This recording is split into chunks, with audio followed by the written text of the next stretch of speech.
Ora, boas, malta, bem-vindos aqui a mais um episódio aqui do podcast Vamos Falar de NBA, um podcast do projeto Vamos Falar de FUN, com a colaboração e transmissão da Bola TV.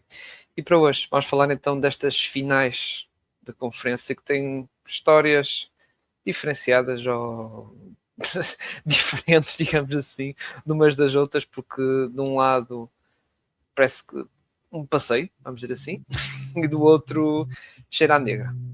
Mas já vamos falar disso e também de outras coisas. Em primeiro lugar, apresentar aqui os colegas do painel e começar aqui pelo Rafael, o nosso grande Rafael, que tem pena. Não tiveste em episódios anteriores, mas mesmo assim regressaste mesmo assim com um belo sorriso de orelha a orelha, não é?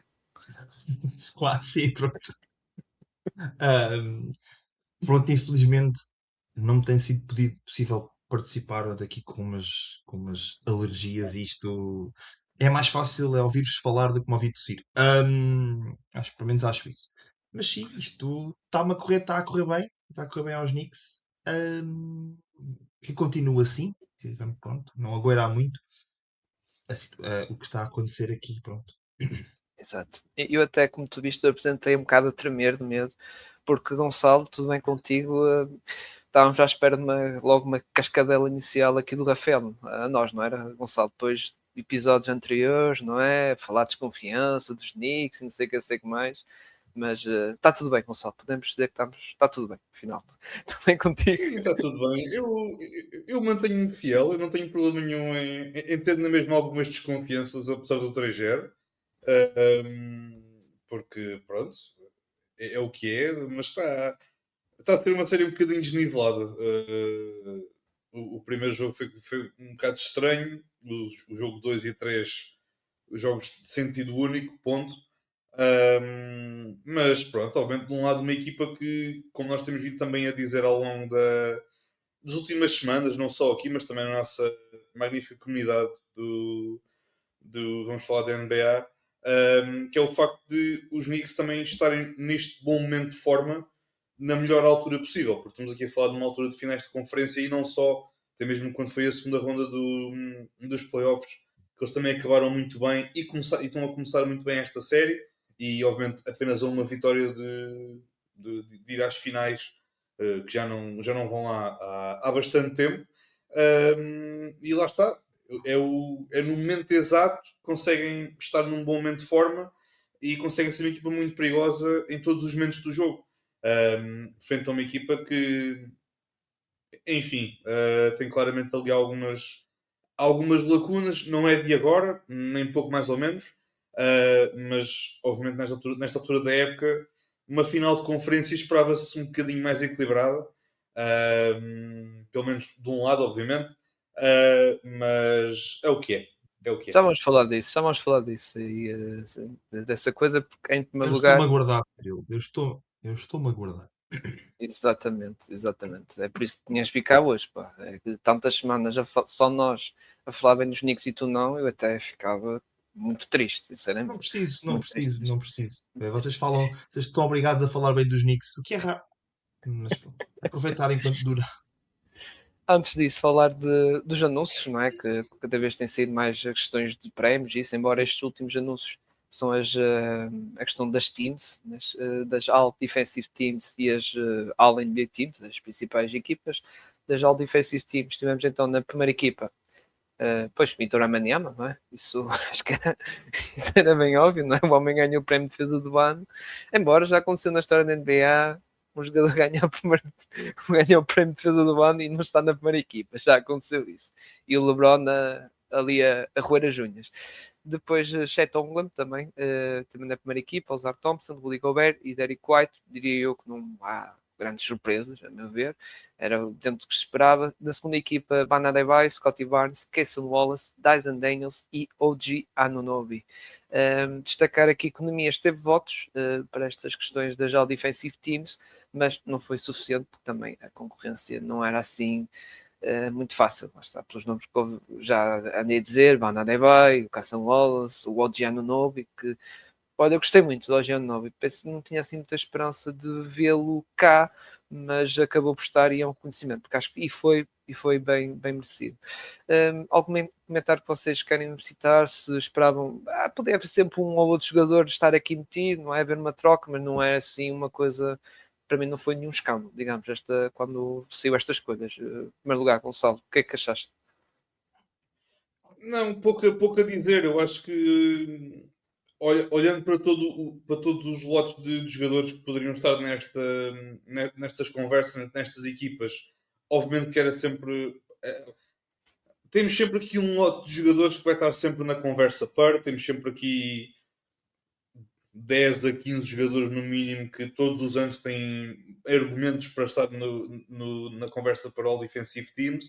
Obviamente que há sempre jogadores que vão estar aqui em falta, mas lá está. Defensivamente falando, obviamente isto não é só pela defesa que nós sabemos que eles têm, que eles conseguem dar, mas também pela época defensiva que eles conseguem dar. Obviamente um Caruso, para mim, era all defensive team na primeira equipa todos os anos, mesmo que jogue 10 jogos na época, ou que jogue só 20, ou que jogue só 10 minutos por jogo. É daqueles jogadores que lá está, tem sempre lugar. Da mesma forma que o Embi, se aparecesse só 5 minutos para picar o ponto e depois fosse para casa, também estava lá nesse lote.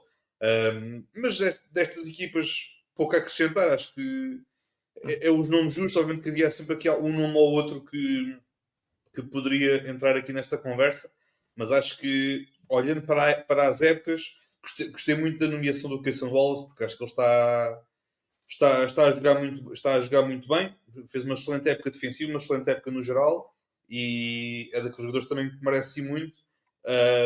Fora isso, pouco a acrescentar, acho que foi os nomes esperados. Exato, exato. Rafael, uma coisa também a dizer? Não, Gostaste, acho que é. O Gonçalo disse ficaste tudo. babado com o OG, não é? O OG, toda a gente sabe que o OG é um dos melhores defensores da liga. Hum, São 10 dos melhores defensores da liga e o OG Anunoby é um deles, não é? Basta olhar para os esquemas defensivos dos Knicks e sabemos que o OG Anunoby vai dar trabalho na defesa é ele e ali que foi uma das razões dos Knicks o adquirirem e estarem a pagar bastante bem ao Giannobi. Portanto, acho que faz todo sentido estar ali e não me surpreende uma época mais regular em termos de lesões, digamos assim, que não consiga chegar à first team. Acho que uhum, é um jogador que até pode ser candidato. Sei que é difícil porque as métricas defensivas metem os blocos e também assim, não é?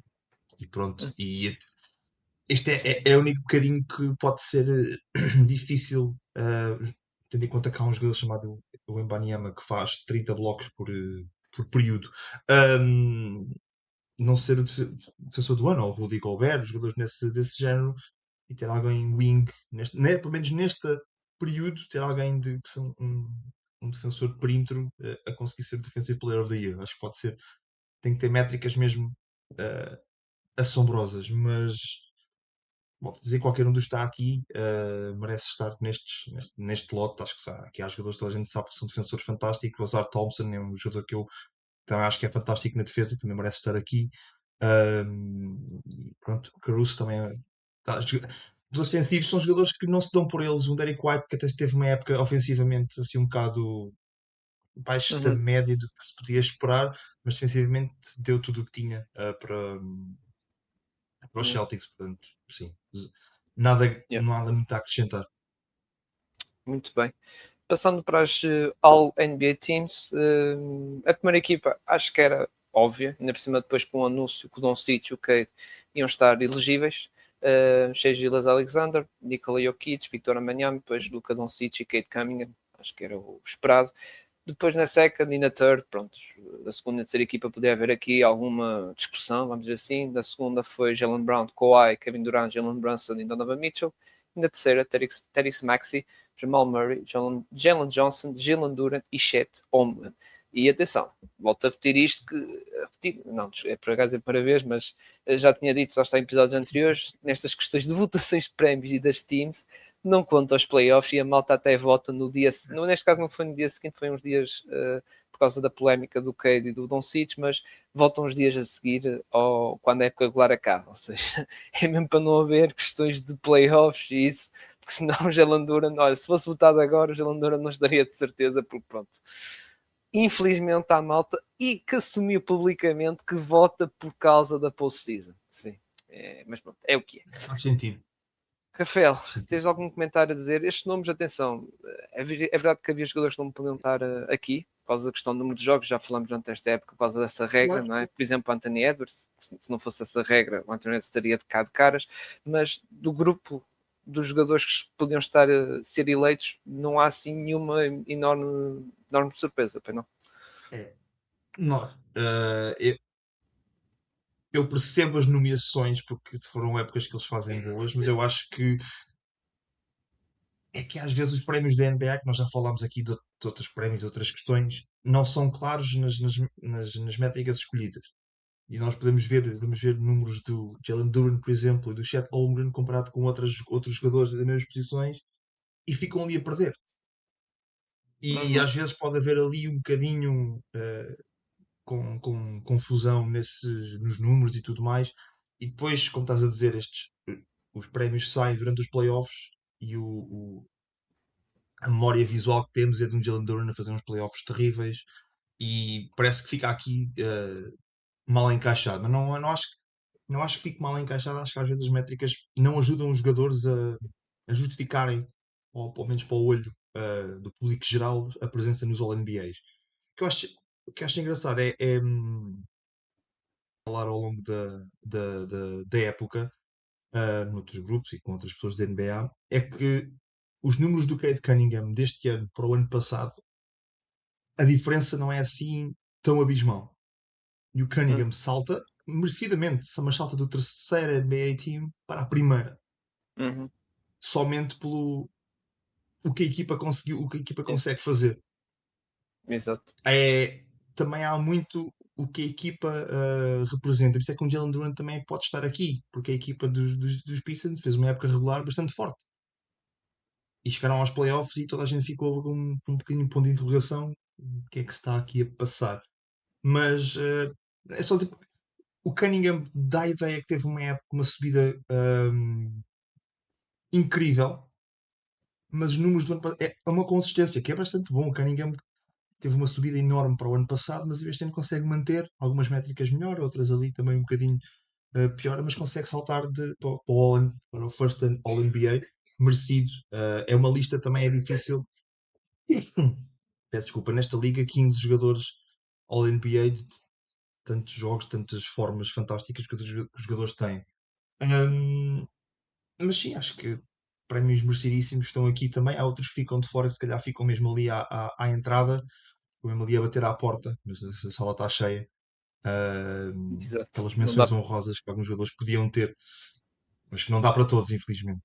Exato, é isso que eu ia dizer. Só há 15 lugares, não é? Gonçalo, algum comentário também aqui rápido sobre estas questões das All-NBAs? Eu só fico desiludido do Marcus Smart e do Riyad Shimura e do DeAndre Ayton também não estarem aqui, mas lá está, isto não há espaço para todos. E o Não, Bronny? mas lá está. Bronny na primeira sempre. Não tem como. Mas lá está, isto respondendo àquilo que o Rafael estava a dizer no início, já não é de agora, já é de há várias épocas para cá, e sempre foi assim. Não nos podemos esquecer que a questão das All-NBAs sempre foi muito mais sobre não só as estatísticas, mas também o contexto de cada jogador e o contexto de cada equipa, aqui como uma espécie de mistura de argumentos para poderes montar uma primeira equipa, uma segunda e uma terceira equipa. Obviamente que ultimamente tudo o que é o top 5 de MVPs acaba por ser sempre a primeira equipa de All-NBA e faz todo o sentido que assim seja. Mas depois é preciso sempre olhar para, pronto, lá está, não só para os dados estatísticos, mas também para aquilo que representou na equipa, aquilo que o jogador representa na influência que ele tem na própria equipa, e o Cade, estatisticamente falando, não fez uma boa época, mas vemos muitos jogadores que fizeram números muito melhores, mas sabemos perfeitamente a influência que um Cade tem na equipa dos Pistons, em comparação com, sei lá, um Kevin Durant ou um outro jogador do género que consegue ter bons números, mas que isso nem sempre representa que é necessariamente o jogador mais influente da equipa. Mas lá está, não, eu estava a comentar em off a questão do Anthony Edwards, eu nem vou tanto por aí porque é a questão dos jogos. Eu, por muito que não concordo com a regra, tenho de me consciencializar que ela existe e se ela existe é para ser cumprida, apesar de não concordar com ela, porque eu acho que as pessoas que votam não são pessoas burras, perdoem-me a expressão, são pessoas que sabem perfeitamente ver a diferença que é os dados estatísticos de um jogador que fez 50 jogos para um jogador que fez 82 jogos. Acho que as pessoas que votam são inteligentes a esse ponto. Mas lá está, pouco a acrescentar, obviamente. Até tínhamos comentado na comunidade no dia 2, eu e o Rafa, na questão do chat com o Cat. Lá está. É um bocadinho de encontro Foi só para rimar, que é giro. Não foi? Foi só para Obrigado. rimar. Sim, senhor, tu sabes. Mas lá está, porque estatisticamente falando, o Cat teve números muito melhores do que o Chat. Mas senti que o Chat ao longo da época foi mais consistente, ao invés de um Cat que demorou um pouco a aparecer.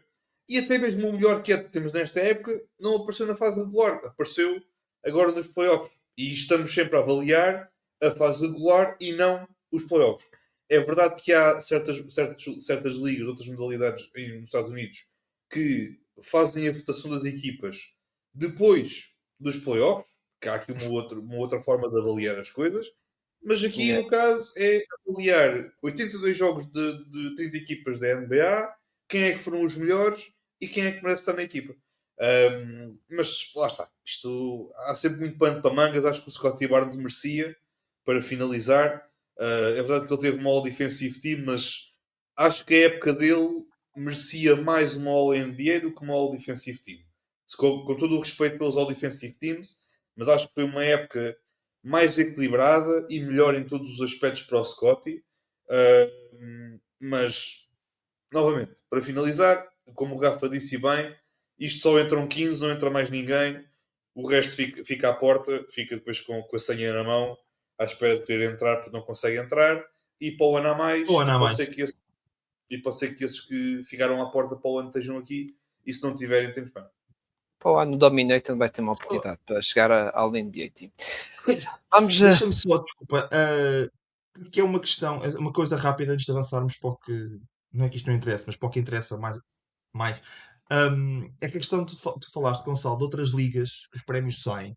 Normalmente os prémios noutras ligas não são tão, não são tão vagos. Ganha o jogador com mais gols ou mais assistências, ganha o jogador com mais, sei lá, que os colegas votaram que era o melhor, ganha o prémio. Aqui é um bocadinho mais aberto. O All-NBA é mais aberto porque influencia o que a equipa ganhou, a influência que o jogador tem na equipa é, são muito mais vagos e são muito mais abertos ao debate. Mas há muito mais jogadores a ganhar o prémio. A ganhar prémios, é verdade. 3 All-NBA, 2 All-Defensive, 3 All-NBAs e agora também há o Clutch e pronto, não há tanta. Nós, todos os. Eu não me lembro de todos os anos quem é que ganha, por exemplo, quem foi o melhor marcador da liga. Quem foi o jogador que fez mais média de pontos na liga. o Scoring Champ, yeah. O scoring champion, pronto, é uma coisa que é dada menos importância. Isso é um prémio que o scoring champion é este jogador. Ok, fez mais média de pontos, está feito. O que é que se pode fazer sobre isto? Eu sei que este ano foi o Doncic. O ano passado, por acaso, já não sei. O ano passado já não me lembro. Sei que este ano foi o Doncic, por exemplo. Exato, porque não são prémios que nunca são dados de tanta importância. Exato. Estar no All-NBA ou estar no All-Defensive dá mais dinheiro. Jalen Exatamente. Brown, como teve no All-NBA, pode ficar a receber mais de 200 milhões de dólares. Se não houvesse esses playoffs, sim. Se não fossem esses playoffs, sim. Eu acredito, exato. Pode receber isso e pode pedir isso. Sim. Né? Está elegível. Qualquer coisa. Sim, está elegível. Desculpa só aqui o continuação. Não faz mal. Vamos avançar então. Olha, falando em continuação, vamos a falar dos Spurs contra o Oklahoma City Thunder, que vai ter uma bela continuação. Estamos a gravar, isto temos que sempre mencionar, quando é questão de playoffs e isso, gravar segunda-feira, dia 25, atualmente a série está no jogo, foram feitos 4 jogos, não é? Está empatado 2-2 e isto vai ser uma bela continuação que, como disse no início do episódio, cheira-me a negra, embora tivemos um primeiro jogo espetacular, realmente espetacular, aquele primeiro jogo em que tivemos quase tudo, 2 overtimes, o Embanyama a ser o Stephen Curry, pá, tudo e mais alguma coisa que aconteceu, e foi uma vitória bem sacada dos San Antonio Spurs em Oklahoma. E vou começar, embora noutra série não vamos estar aqui a individualizar os jogos, mas nesta série convém, porque são jogos que, tal como falámos antes de começar a gravar, que têm ali um bocado uma história própria, vamos dizer assim. Começando com este primeiro jogo, tivemos então, passando para ti, Gonçalo, que foi um jogaço, não é? Entre o Oklahoma e os San Antonio Spurs, onde, pá, aquele momento, tal momento de Stephen Curry, que foi o grande momento do Victor Wembanyama, que marca aquele triplo ali no meio da rua, e atenção, a faltar 20 e poucos segundos de acabar o prolongamento, e os Spurs a perder por 3, ou seja, se ele não, era o tal triplo de risco. Se o Embanyama não metia aquela bola e o Sofa passou ao Oklahoma, o jogo basicamente estava resolvido, porque depois ia sobrar 20 segundos, ia ser muito complicado. Mas queria o teu comentário sobre este jogo fenomenal. Que, atenção, houve mais coisas, mas esta, claro, que foi, este momento foi o que realçou mais, não é? Sim, o Embanyama fez uma coisa que eu não gosto nada, que é ele lançar triplo. Nada contra. Por acaso entrou, mas curiosamente nos jogos seguintes ele tem lançado muito e não tem concretizado. Não tem aqui uma eficácia, digamos assim. Mas pronto, mas olhando para. Não Embora só neste para esse último jogo. jogo, a Gonçalo, neste último jogo fez um mais absurdo, mas pronto. Exatamente. Mas pronto, não só sobre esse jogo em si, mas sobre a própria série, eu acho que está a ser um reflexo daquilo novamente, que é a força dos Spurs e também a máquina que é esta equipa dos OKC. Curiosamente, no jogo 4, se não estou bem, que foi o jogo agora que ficou empatado, ou no Sim, sim, jogo sim. 3, tivemos ali uma sequência em que os Spurs arrancaram, em que os OKC não marcaram durante para aí 4 minutos, e toda a gente estava a pensar, Início do ok, jogo. isto vai. Exatamente. Ok, isto vem aqui uma varridela e tudo mais, mas o OKC também é um bocadinho esta equipa, que é uma equipa que é capaz de estar aqui a sofrer uma sequência de 15, 20 pontos seguidos, mas do nada, quando dás por ti, chegas ao intervalo e estás só a perder por 5. E quando há bocadinho parecia que estava o jogo já completamente perdido, eles conseguem dar a volta ao assunto. Acho que está a ser uma série muito, muito bem disputada, só um bocadinho mais nos últimos jogos, porque os outros já passaram. Acho que os Spurs precisavam mesmo dar uma resposta muito, muito forte, tendo em conta aquilo que foi a exibição da equipa no jogo 3, porque a equipa claramente não esteve nada bem. Os OKC fizeram um bom trabalho, não havendo de Aaron Fox, que é uma peça que, apesar de eu não o achar o jogador-chave desta série, nem pouco mais ou menos, mas é um jogador muito necessário para o Stephon Curry ter um bocadinho de descanso com a bola na mão. Neste caso, não tendo a bola na mão. E aquilo que os Thunder fizeram foi muito simples, que é obrigar o Stephon Castle a trabalhar muito para conseguir chegar onde quer, para conseguir colocar a bola onde quer, e mesmo quando conseguia, havia sempre um Caruso, um Jalen Williams, não o Jalen, porque ele está lesionado, mas havia sempre jogadores capazes de conseguir acertar os passos, conseguir provocar dificuldades ao Stephon Castle. E acho que os OKC nesse sentido, obviamente com a excelente equipa que têm, claramente conseguiram tomar bem conta do recado. O Stefano, apesar de não ter acabado com muitos turnovers, acho que esteve bem nesse sentido.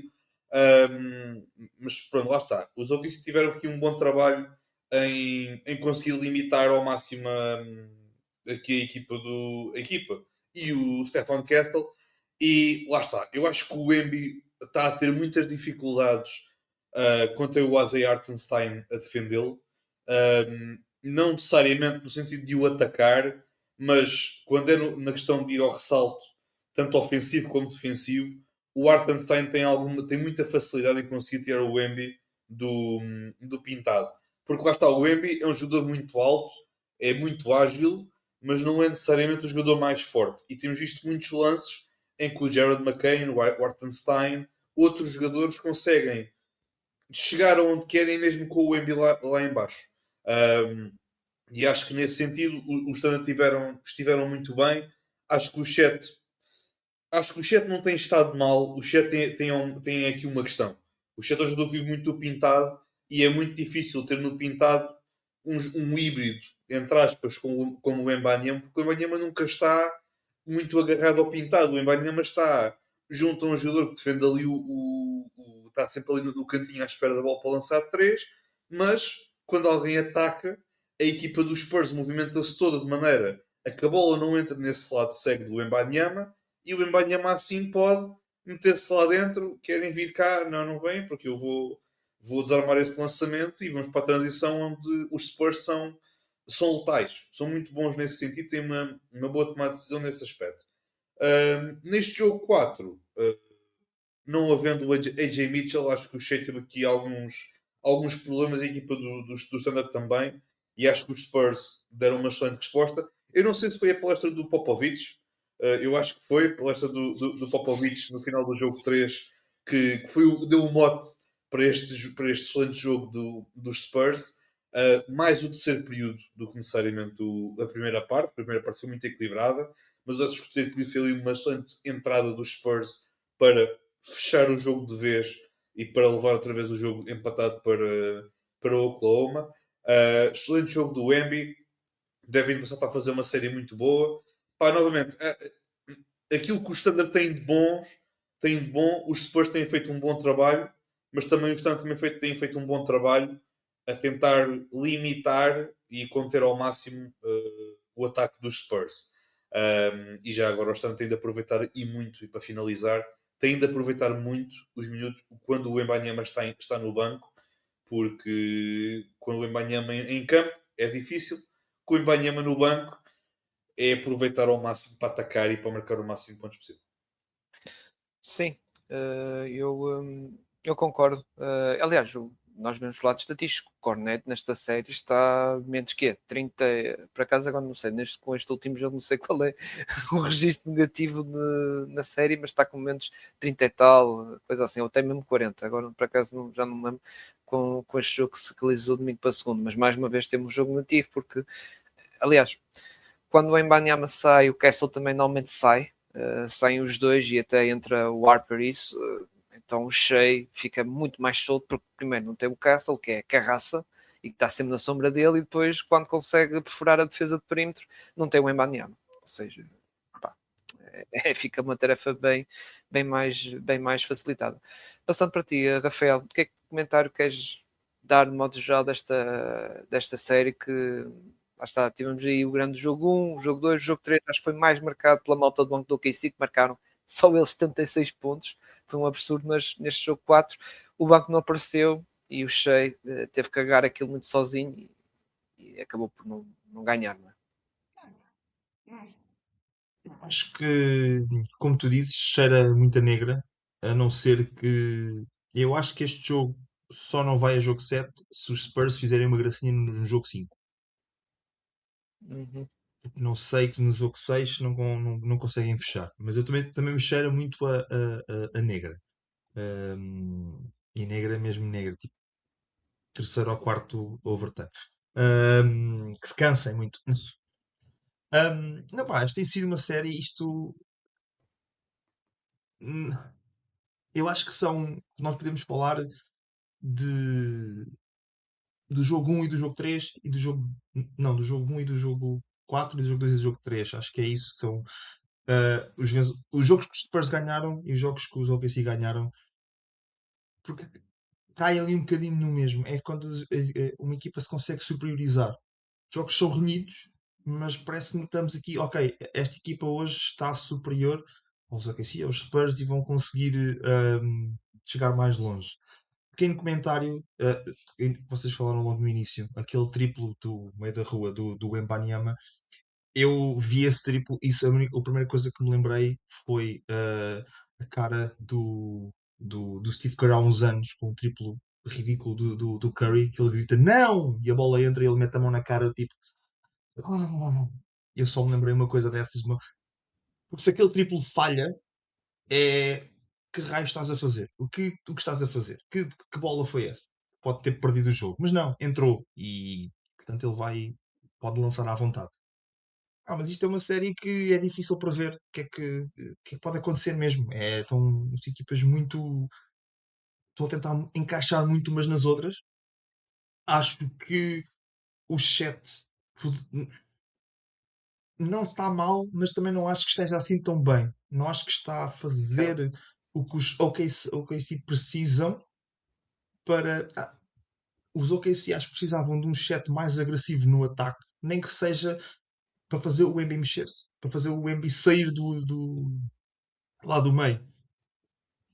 O chat não é esse jogador assim tanto, pronto, não é o melhor cá de fora, mas precisavam de alguém que pudesse fazer mais isso também. E só o Hartenstein é que é um jogador mais físico que consegue fazê-lo mais, tanto que há a conversa que o Hartenstein faz 5 faltas por jogada. Ah, mas tem que ser físico, porque se não for físico, o Embanyama mete a bola lá para cima e o Embanyama vai lá buscá-la. E a Uhum. única maneira que tem de que dar dificuldade ao Embanyama no jogo é, é o jogo físico, é bater nele, você vai cansá-lo, vai fazer, E vai o jogo 1 foi amassar, exemplo não é? disso. Desculpa interromper, no jogo 1 foi exemplo disso, não é? Não, não, Caruso e o Jalen Williams e não tinham hipótese, porque o Embanyama fazia deles o que queria, na luta das tabelas, nas tais bolas aéreas, não é? Que ele depois finalizava a ver de cesto, porque não havia hipótese. Não havia hipótese. E depois no jogo 2 vimos o Hartenstein a dar lenha e foi o que foi, não é? É o que é, não é? Porque porque realmente. tens que parar não há outra maneira de conseguir. Isto é o Embanyama, tal como o Embanyama, tal como o SG, o SG no outro lado, o Shea, são jogadores que tu não os consegues parar. Eles vão-te dar lenha de volta. Mas, na tua expressão, tens de conseguir pará-los o melhor que consigas. E Uhum. se estão a dar pancada ao Embi dentro do pintado, ele vai, se calhar, tentar fazer os lançamentos de fora, porque, epá, esta aqui doeu-me, deixa-me tentar aqui de fora. Acho que todos nós preferimos o Embanyama a lançar 3 ou debaixo do cesto. Se calhar precisamos a lançar 3. O Hartenstein não vai conseguir fazer isso a série toda. E o Chet precisava também um bocadinho mais, mas olhamos para o Embanyama e para o Chet, eles são um bocadinho, usando o termo muito conhecido, trinca-espinhas. São um Uhum. bocadinho trinca-espinhas os dois e aquilo parece que estão ali os ossos a bater uns nos outros e depois pode aleijar. Um, e o chat está assim um bocado ofuscado, tanto fala-se muito também dos números do chat contra o Embanyama e realmente não são assim tão bonitos. Mas acho que se ele na parte dos OKC, que é uma equipa que acho que só o exemplo de terem que transposto o Hartenstein a marcar de forma diferente o Embanyama mostra ali um bocadinho que também está a ser um jogo muito tático por parte dos treinadores. Os adjustments, meter aqui os jogadores, as peças fulcrais para tentar Sim, sim. ganhar. Ia por falar nisso, mas tu falaste do exemplo de quando o Embanyama descansa também o Castle. Eu percebo que queiram ser esses dois lá à frente no ataque, mas se calhar se pudessem separá-los um bocadinho, que os Spurs podiam ganhar um bocadinho com isso também. Ter Yeah, sempre uma presença deles que pronto, mantivesse os OKC mais em sentido. Não é? yeah. É Eu mesmo, concordo. manter mesmo um cheio mais em sentido. Eu concordo contigo, porque Diz, desculpa. não ia dizer, eu concordo contigo, porque quando o Embanyama e juntamente o Kessel, que é o que acontece sempre, normalmente quando o Embanyama sai, o Kessel também sai, a equipa tipo de rating ofensivo é 89. Rating ofensivo 89. O que Dá para perder é. jogos assim. Jogos de playoffs consegues perder assim. Yeah, É, sozinho, basicamente. E depois a defesa, claro, 132,7, que é não havendo. Lá está, isto são um Cornet que agora estava a verificar. A Cornet tem menos 43, plus minus, menos 43, e não é assim muitos o Cornet minutos, não é? é, Cornet é aquilo que é. O Cornet nunca foi nenhuma estrela, nunca foi nenhum jogador que pudesses confiar a tua casa e que ela nunca iria ser roubada. O Cornet faz Sim, épocas e o matchup também consideravelmente não é razoáveis. favorável. e o matchup não é favorável. Lá está o Hartenstein, Chet e o Não. próprio o Jalen Williams também tem se portado bem dos últimos 2 jogos. Sim, sim, Por sim. isso, não tem sido assim fácil esta série para o Cornet. Por exemplo, nas outras séries, Acho ele que até esteve bem. De modo geral, esteve bem. Nas acho, outras...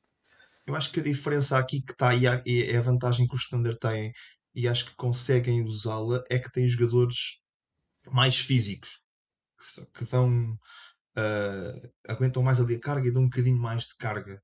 E os Spurs, uma equipa mais nova também, às vezes há momentos que têm mais dificuldade em lidar com isso. Depois tem Victor Wembanyama, que é uma estrela, vai ser o futuro da liga, sem dúvida, que consegue carregar aquilo de forma. Claro, por isso é que esta série é muito renhida. Eu acho que se esta série fosse este só que assim, e uns Spurs um bocadinho mais velhos, isto ainda era ainda mais renhido. Yeah. Mas eu concordo com vocês que tem havido ali ajustes, tentativas, pá, e dos dois lados, atenção. Tanto do Dagnall como também do treinador dos Spurs, que até apostou no Carter Bryant, no Shea, que até resultou no primeiro jogo, no segundo nem tanto. O Jokic que está no Natal Defesa com o Mbanyama também. O tal banco, que resultou muito bem. O Jared McCain teve ali jogasse no jogo 3, depois no jogo 4, pronto, a coisa não resultou bem, não é? Aliás, foi um pouco como eu disse, quando o banco não estava a corresponder, depois o jogo em si recente. E para este futuro da série vai depender muito, lá está, das questões físicas, do Jalen Williams, do próprio AJ Mitchell, não é? Porque o AJ Mitchell até tem correspondido bem, o Gonçalo sabe perfeitamente, na série contra os Lakers, que não havia J-Dub e basicamente o segundo jogador, a segunda arma, era o AJ Mitchell, desculpem, e claro, não vendo os dois, fica muito nas mãos do Shea quando o banco não responde, não é? E vamos ver como é que vai ser o resto da série e a mesma coisa para os Spurs, atenção, porque acho que o Fox e o Harper não estão bem a 100% e há sempre aquele risco, não é? Há sempre aquele risco de sei lá, houve um lance que, por exemplo, com o Dort, que acho que para mim foi acidental, atenção, embora pelo que andei a redes sociais, isso acho que para mim acho que foi acidental, mas pode acontecer isso e estragar, digamos assim, e já vimos nesta própria série, a ausência do Fox pode causar, não é? Pode causar muita preocupação para os Spurs, não é? Então, Nós dos dois, do o Fox e banco do de Harper, meu Deus, coitados. o banco de OKC é mais longo. Sim, sim, Logo sim, aí, sim. se faltar Yeah, alguém em Spurs, faz logo diferença. exato. Vamos então para Nova York. Exato. New York Knicks, 10 vitórias seguidas. Yeah. 10 vitórias seguidas nos playoffs, depois daquele duplo susto que já comentámos várias vezes aí de Atlanta, e continuam por aí afora a ganhar jogos. Embora aquele primeiro jogo, bem, Rafael, não sei se tu viste em direto esse jogo, mas tu viste, deves ter apanhado assim, pronto, deves ter sido aqui com muitos, pegar, pronto, já está resolvido, pronto, vou descansar e depois de repente, vai para prolongamento, não é? Eu estava a ver aquele jogo e o primeiro período até foi ok, não está a ser aceitável, mas eu tinha, e falámos entre nós também, e falámos que os Knicks estarem tanto tempo parados, poderia haver ali um bocadinho de ferrugem. Hum. E notou-se claramente, eu acho que se nota ainda nesta série um bocadinho de ferrugem nos Knicks que estão a voltar o lançamento, não, todos os jogadores não estavam muito bem. Um OG que volta de lesão também. Houve muita coisa ali que as engrenagens estavam ali um bocadinho com falta de óleo. Nos playoffs, pararem uma semana é uma diferença enorme. Eu já vi várias equipas que na primeira ronda fazem um sweep e depois na segunda ronda não conseguem fazer nada porque aquele tempo de paragem foi péssimo. Uh, mas eu, tendo em conta a experiência que eu tive enquanto a ver os Knicks há uns anos, há 2 anos, já não sei se foi o ano passado, se foi há 2 anos, em que os Knicks têm uma diferença, estão a jogar com os Pacers, jogo 1, têm uma vantagem bastante grande e acabam por perder também com aquela bola do Dallas Halliburton que foi ao Lua e voltou. E esse jogo acabou mesmo por matar um bocadinho a série para os Knicks. E eu acho que os Cavs sentiram muito isso. Foi o que eu pensei logo. Perder um jogo assim, perder o jogo 1 contra os Knicks, uma equipa que está a ganhar há 7 jogos consecutivos. Na altura, acho que eram 7 jogos consecutivos e não os consegui derrotar, porque os Knicks voltarem e perderem por 20 pontos, ia também doer ali um bocadinho. E acho que ter sido possível dar a volta uh, mudou ali muito a série. E vem um bocadinho ao encontro daquilo que eu tinha vindo falar, e vínhamos falando cada vez que vinha aqui ao podcast que se falava dos Cavs, que era mostrem nos playoffs que são fortes também. E acho que é aí que estão a fraquejar, não na parte do jogo, mas na parte dos grandes momentos do jogo, falham ali um bocadinho. Donovan Mitchell, um quarto período em que desaparece, e nesse jogo desaparece no quarto período, não faz um único ponto. James Harden faz 2 e perdem. Um Evan Mobley que faz 20 pontos ou 19 numa primeira parte e na segunda parte. Penso que isso foi jogo 2 ou jogo 3, também não estou em erro. E depois desaparece da segunda parte por completo. Falta ali aos Cavs. Estamos a fazer tudo bem. Não sei se viram o Kenny Atkinson, treinador dos Cavs, que está a fazer tudo o possível e imaginário para perder o lugar de treinador da NBA. Acho que ele não consegue fazer mais nada para perder o lugar. Hum, É uma pessoa que não consegue ali mudar, não consegue meter uma energia na equipa e que diz que, termos de analíticas, estamos a ganhar 2-1. Ok? O que é que isso traz para o 3-0 que está realmente em cima da mesa? Não sei, eu acho que os Knicks não estão a jogar tão bem como estavam a jogar em série, por exemplo, como jogaram com os Sixers, mas estão a conseguir ganhar os jogos e pronto, e vão com 3-0 para o jogo 4, podem dar aqui mais uma vassourada. Eu não acredito. Eu acho que os Cavs vão fazer o 3-1 para não serem ali levar vassourada em casa, ter um bocado de orgulho próprio que os Sixers não conseguiram ter, ou tentaram, mas não conseguiram. Mas acho que há aqui os Knicks têm, acho que é um baile enorme que o Mike Brown está a dar ao Kenny Atkinson, porque todos os ajustes que vai fazendo ao longo dos jogos, todas as mudanças que ele consegue fazer, para mim, olhar para o relógio e ver que faltam 6 minutos, eles estão uma falta do bónus, toma o Mitchell Robinson, automaticamente fazem falta no Mitchell Robinson, ele tira o Mitchell Robinson e diz, ok, agora defendam o Brunson, defendam isto a gente toda sem fazerem faltas. E toda a maneira defensiva dos Cavs colapsou. Eu estou a fazer uma soma dos 3 jogos, não vale a pena falar de 1, 2 ou 3, acho, porque todos os jogos acabam de ser da mesma forma. Acho que os Cavs falharam sempre em momentos cruciais dos jogos em que podiam ter eh, dado algo mais. Podia ser uma série. Eu pensei que isto podia ser uma série mais interessante. Então estava a ver isto a ser outra vez um 4-1 ou um 4-0. Pensava que isto ia estar, sobretudo em Cleveland, em que os Cavs estavam a ser fortíssimos. E o jogo 3 também foi um bocadinho. Estiveram sempre ali perto, mas parece que não estavam assim tão perto. Andavam por ali, mas que nunca foram um perigo enorme. Não Uhum. sei. O maior perigo foi aquele jogo 1, não é? Foi aquele jogo 1 que de resto, sabes a minha opinião, o jogo 2 foi o Josh Hart Game, não é? Que apareceu, é verdade, e porque também deixaram o homem para marcar triplos e ele estava de mão quente, não é? Mas de resto, os Cavs não tiveram assim grande resposta. Passando para ti, Gonçalo, também a tua análise sobre esta série e que também acho que deves concordar que só naqueles 1 é que nem jogo 1, foram aqueles 3 primeiros períodos. Pronto, porque o quarto período foi o que foi a tal run, não é? Aquela Sim. fase de reparação Uh, dos Knicks. eu acho que estes 3 primeiros jogos está a ser o reflexo daquilo que está a ser a temporada dos Cavs. Eu acho que estes Cavs com a sem troca do James Harden seriam exatamente o que estamos a ver agora. Eu não acho que o problema necessariamente seja o James Harden ou seja o Donovan Mitchell.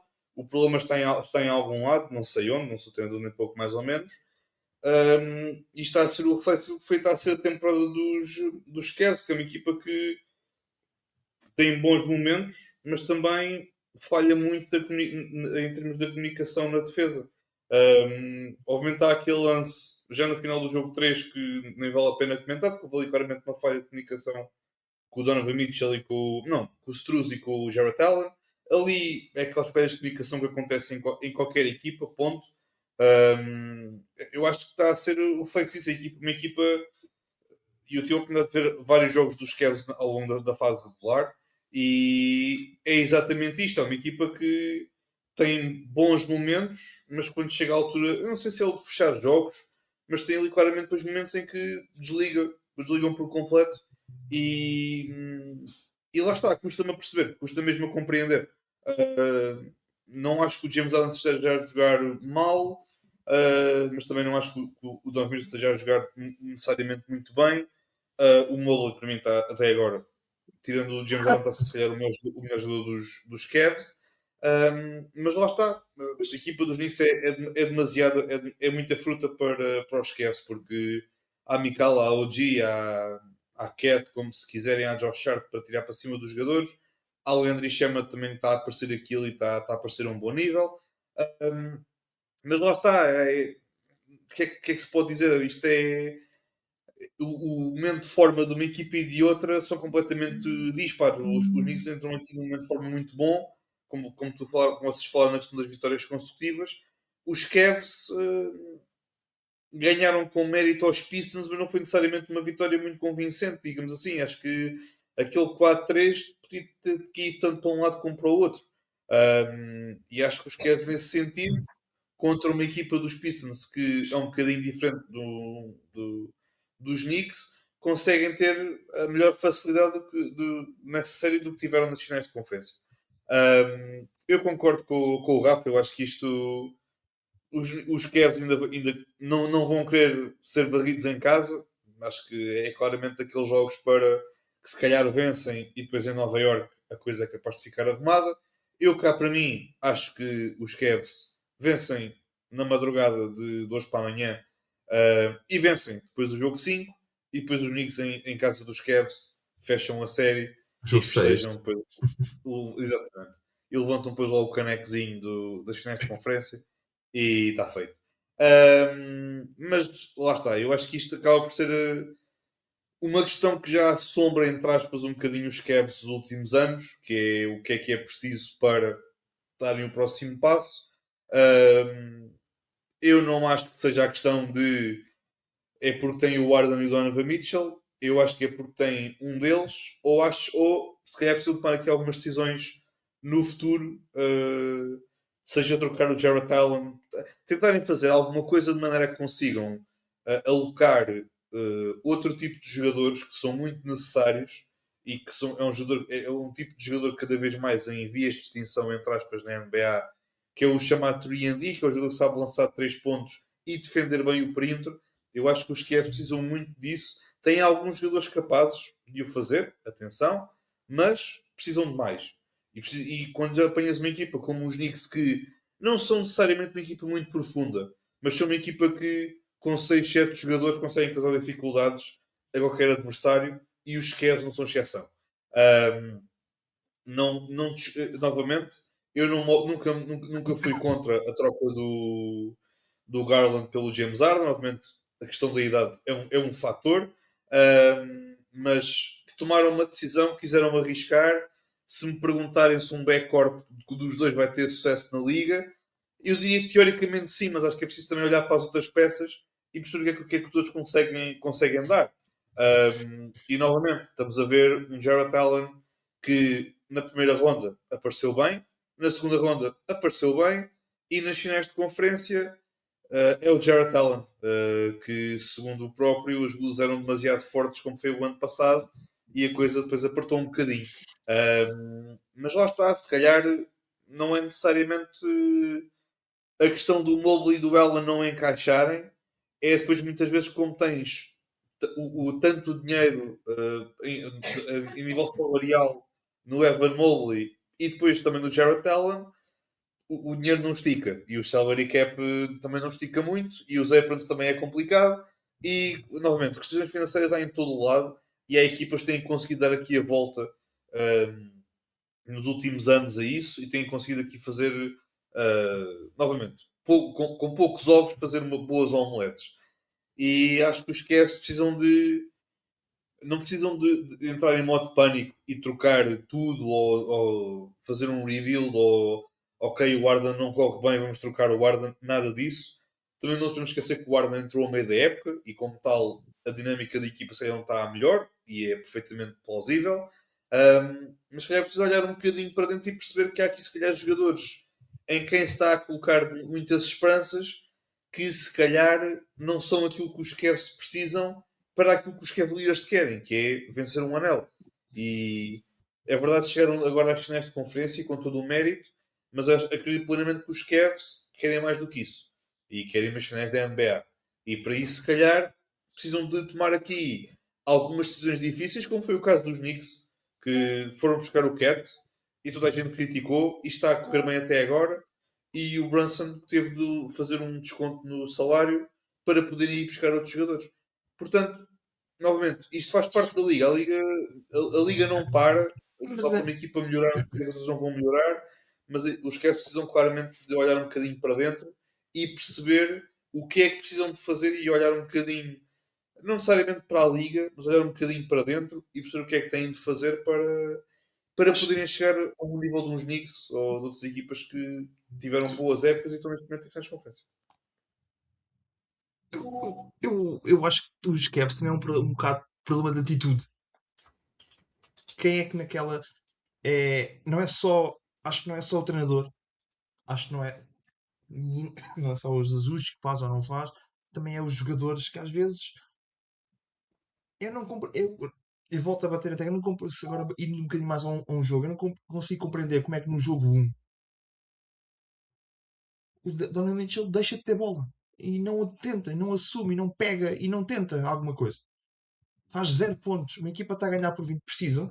Ok, o treinador guardou os descontos de tempo todos porque deve ter algum bónus salarial porque descontos de tempo não usa. É um erro enorme não guardar os tempos de desconto, mas também é um bocadinho. Ninguém pega, ninguém assume aqui. O Donovan Mitchell não consegue assumir. A bola estava sempre no James Harden. É o James Harden de 37 anos.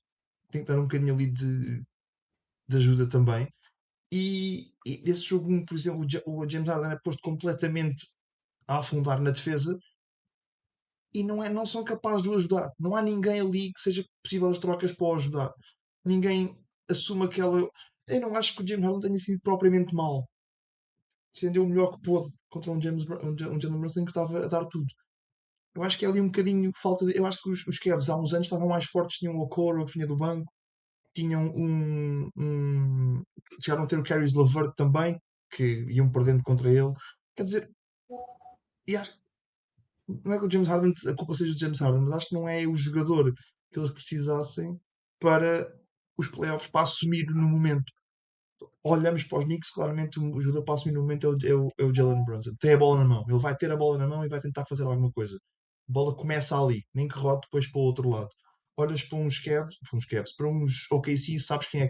É o Shea. Olhas para os Spurs, aquela pessoa que vai ter a bola na mão naquele momento decisivo vai ser o Wembanyama, que pode passar para o outro lado, mas sabes quem é que está ali, os jogadores que assumem. E os Cavs acho que falta um bocadinho aquele jogador que, não, isto é a minha equipa, isto é meu. Por isso é que eu volto a tocar no Mobley, o Mobley. Ninguém lhe passou a bola. Mostra-te ao jogo, dá-te ao jogo, assume a posição. Estás a ganhar dinheiro suficiente para assumir. Jarrett Allen não está lá para fazer pontos, está lá para fazer aquele trabalho que às vezes não consegue, as luzes, como estavas a dizer, são mais brilhantes, são muito brilhantes. Mas mostrem-se, dá-te ao jogo. Há um lance que ele está o Mobley debaixo do cesto. Quem está a marcá-lo é o Jalen Brunson e ele não consegue ganhar a posição ao Jalen Brunson, porque o Jalen Brunson está a dar tudo e o Mobley não. Estou aqui assim muito timidamente a mostrar a mão, mas tímido. Pareçam, mostrem-se, deem o seu jogo. E acho que é um bocadinho que falta essa atitude nos Cavs, aquele lance que tu também falaste, Gonçalo, na defesa. Está o Struz a correr sozinho e estão 4 jogadores parados. Porque desistiram do jogo. A 3 minutos do fim. Que até o Struz dá o pontapé na bola. Eu tinha dado um pontapé na bola e a bola nunca mais se via-se. Ele foi um desistir. Em que a tua estrela está ao canto, James Harden. Vamos jogar o James Harden pela defesa? Não. Mas é o Struz que está a correr atrás do Jalen Brunson ainda, a tentar puxar. e o lance acaba com o Cat a fazer com as mãos abertas. Se o Jalen Brunson falhasse, o Cat estava lá para acertar. É ridículo isso acontecer. Jogo 13, aquilo. Pronto, é falta de atitude também. E em casa. E acho que é sempre. Uma coisa era se fosse em Nova Sim, York, outra coisa era ser em casa. Mas lá está, Concordo. é o que o é. que é pior? O Anthony Edwards andar a cumprimentar os adversários ou isto? Eu acho que é isto. Mas pronto. Sim, verdade. Para finalizar, Rafael, quem achas que devia ganhar o Finals MVP destas finais de conferência? O gajo está a acabar. Para mim é Don Hauser, o senhor da maldição. Eu estou dividido neste momento, terminando jogo 4, jogo 5, não sabendo o que é que pode acontecer. Se acabasse agora nestes 3 jogos, eu ficava muito dividido entre o Jalen Brunson e o Michael Bridges. Tem feito uma final de conferência bastante interessante. O Brunson, se não fosse aquele jogo 1, acho que era claramente o Michael Bridges. Tem feito um crescimento enorme. Mas sim, alguém que levante a curse dos Knicks, acho que estou sempre a favor. Não, eu acho que tu não queres que se coisa, tu queres que continue, porque este timing desta maldição do senhor Dan Hauser, cuidado. Diz Gonçalo. Acabei de ter uma excelente ideia. Eu peço. Eu sei que essa empresa do wrestling vem a Portugal em breve e vai também à Itália, não tarda nada. Eu peço ao Lenhausen para amaldiçoar o Standard. Só ali por 2, 3 jogos, só ali por 2 jogos, só mesmo para. Obviamente, isto aqui um bocadinho interessante. É só o que eu peço. É só o que eu peço. Já Mas viste que e preferência que a Curse seja preferida em francês. Não sei como é que se diz, nem vou atravessar, porque o meu francês é péssimo. Mas tu é curte. Pronto, assim, uma coisa do género, assim, uma coisa um bocado parva. Pronto. E estava amaldiçoado, estava feito. Era só o que eu pedia. Era só o que eu pedia. O é curse. Obrigado, obrigado. Ou, mas, ou amaldiçoar os árbitros, também dá. Falar em zebrês, tipo, you are cursed. Pronto, estava feito. Estava feito. yeah. Os Spurs já estão a precaver disso. Neste último jogo até vieram as feiras, acho que já estão-se a precaver numa possibilidade destas questões de maldições, estas coisas. Mas pronto, com isto da Curse não vamos estar a alongar mais, senão ainda, essa maldição ainda cai em cima de nós. Sabemos lá se o Don Hauser está-nos a ver, por isso vamos despedir aqui Claro, deste claro, claro. episódio, deste episódio do podcast aqui de Vamos Falar da NBA. Sigam-nos nas nossas redes sociais, os links estão aí na descrição. Inscrevem no canal aqui do Vamos Falar de Fundo, deixem o like, ajuda sempre na questão do algoritmo também. E se preferirem em formato de áudio, estamos nas principais plataformas, Spotify, Apple Podcast, e deixem lá 5 estrelas no canal Vamos Falar de Fundo, que também ajuda sempre nessas questões do algoritmo e nas recomendações dessas aplicações. Regressamos para a semana para falar desta fase final aqui das finais de conferência e fazer a tão aguardada antevisão à grande final da NBA. Vamos ver se vamos ter novo campeão ou não.